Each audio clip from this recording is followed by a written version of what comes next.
Hi, everyone. Welcome to, I think we're going to call this day 3. I'm actually recording a couple of these in a row just in case of any tech issues that I come across that are not foreseen.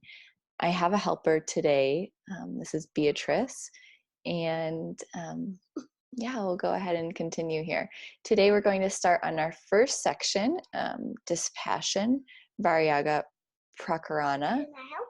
And we'll go ahead and read that through. So we'll start with a prayer. Can I help too? Aum Saha Now Bhavatu Saha Now Bhunaktu Saha Viryam Karavavahai Tejasvinavaditamastu Ma Vivishavahai. Om Shanti Shanti Shanti. Om peace, peace, peace. All right, so let's continue here. First, we don't start on something. Okay. Sutikshna and Agasti.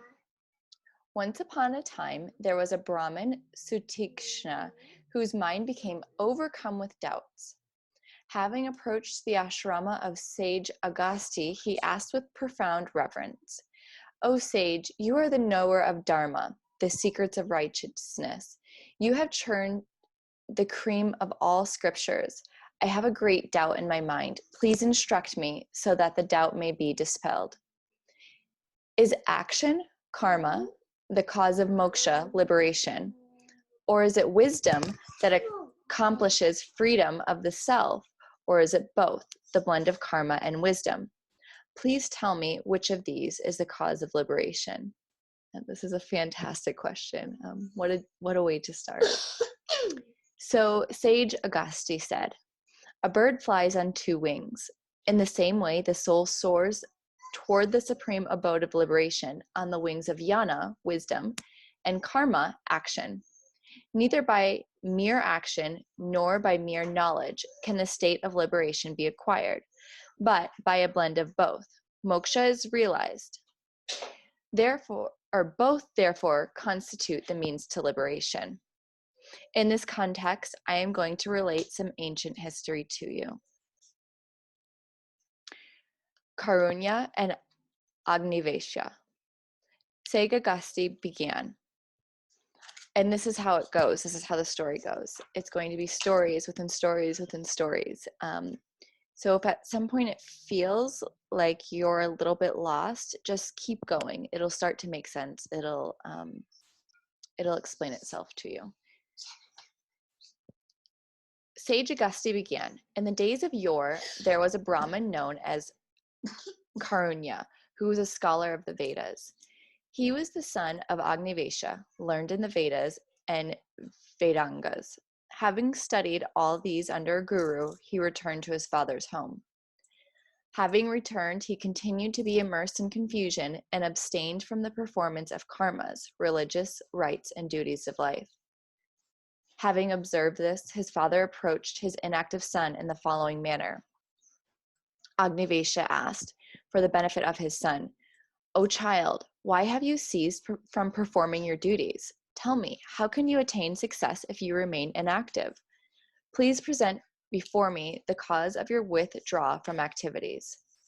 Karunya answered, "The Shrutis, the Upanishads, and Smritis, codes of ethical laws, enjoin that as long as one lives, one must perform Agnihotra, or fire sacrifice, the daily religious rites. Dharma, righteousness, is the nature of pravritti, activity. At the same time, they also declare that moksha or liberation cannot be attained by wealth, or by activity, or by progeny.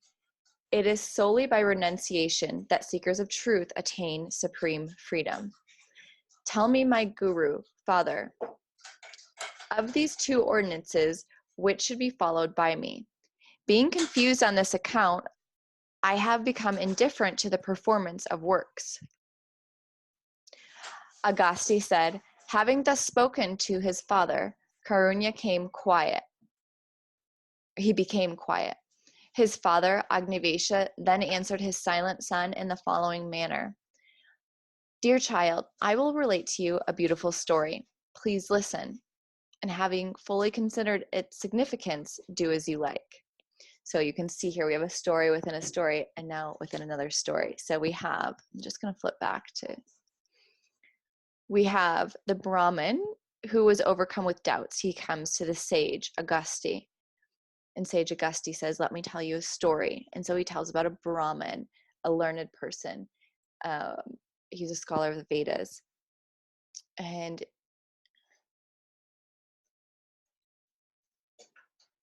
so let's just walk through this together. So now he is with his father. He was the son of Agnivesha. So he is with his father, and his father says, I will tell you a story. And now we're on to the next story. So Sruchi and Devaduta. Once there sat a heavenly damsel, Shuruchi, the best of the Apsaras, on a mountain peak in the Himalayas that abounded with peacocks. Here, the Kinnaras, beings of the astral world, afflicted with desire, sported with their mates, and the heavenly stream of the Ganges flowed on, washing away the sins of the people. In these picturesque surroundings, Suruchi saw a messenger of Indra, the lord of heavenly beings, soaring through the sky. Then this most fortunate Apsara addressed the divine messenger. O great one, where are you coming from? Where are you going? Please tell me this. The divine messenger replied, O beautiful Apsara, you have asked a very good question. I will answer you accordingly. Arish, Tanimi, and Devaduta. So we're now within another story. So now we're 4 stories in. Sage tells a story about the father and son, who tells a story about the damsel, and now we're on another story. The damsel is getting a story from the divine messenger of Indra. There lives a royal sage, Arishtanemi, who, having given his kingdom to his son, abides in the forest, devoid of desires and devoted to righteousness. The king is performing austerities on the Gandha Madana mountains, where the fragrance from herbs intoxicates the mind. And here is Sarutri and Devadatta. And so Devadatta is telling this story about the sage.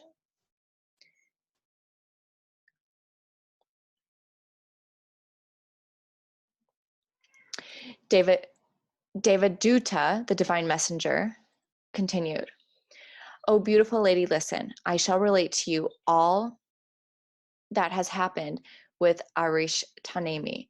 Indra commanded me to take a heavenly chariot bearing dancing apsaras with their musical instruments and furnished with a band of Gandharvas, Siddhas, Yakshas, and Kinnaras, celestial beings, to King Arishtanemi in order to invite him to the heavenly world. Accordingly, I have drove the celestial Vimana, the heavenly chariot, to Arishtanemi and delivered to him the message of the heavenly Lord Indra. Hearing my words, King Arishtanemi was reluctant to accept the gifts of Indra. King Arishtanemi said, O divine messenger, tell me, what are the advantages and disadvantages of the heavenly world? Please enlighten me on this point. Then I will decide whether to accept the heavenly joys or not. So the first question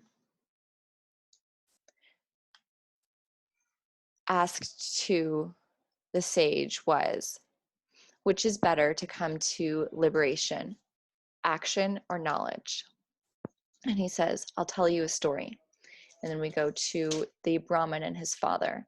And the father says, you need to be performing your duties. And then he tells him a story. And the story is about the damsel on the mountain with the divine messenger from Indra.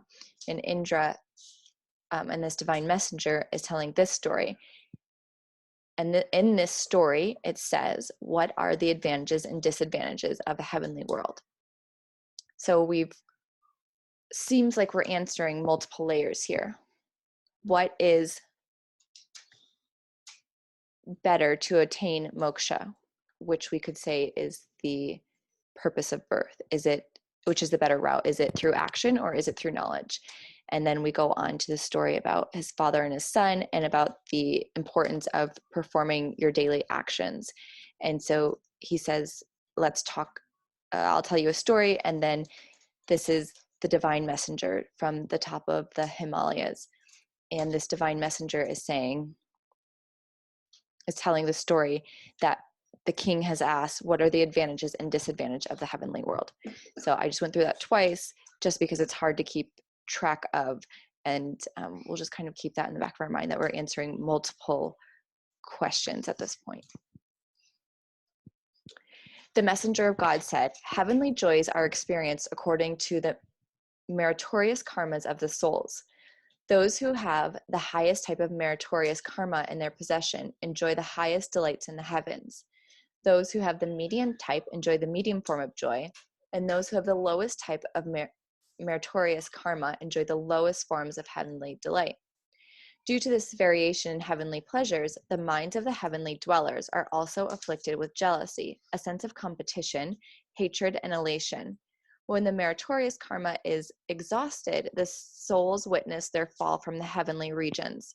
They must again enter into the embodiments on earth in order to ascend the spirals of spiritual movement. The king, having heard this, said, O messenger, I do not wish to go to the heavenly worlds, where the enjoyments are perishable and defective. I will give up my body by performing intense austerity. Just as a snake gives up its skin and glides on, I will not ascend to the heavenly worlds. The heavenly messenger continued, I carried the celestial chariot back to Indra and related to him the convictions of the king. At this, Indra was struck with surprise. He commanded me again in a soft voice, Go, my messenger, to the king, and take him to the ashrama, the spiritual hermitage of sage Valmiki. Relate my message to sage Valmiki that he may instruct the king for the attainment of liberation. Messenger. Accordingly, I took the king to sage Valmiki and related to the sage the wishes of Indra. The sage welcomed the king and listened to his spiritual inquiries. So I think we'll end with that today. And let's say a short prayer.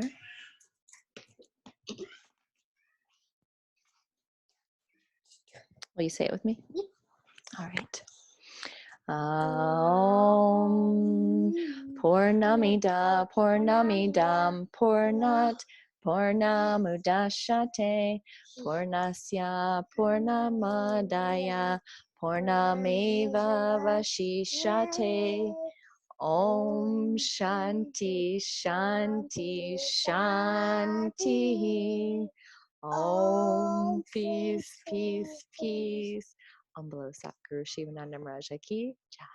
Bolo Shri Guru Vishnu Devananda Maharaja ki jai. Jai to all the masters. Jai to Shri Swami Jyotirmayananda. Thank you to all have led us to this space. Can we hear it? Can we hear it?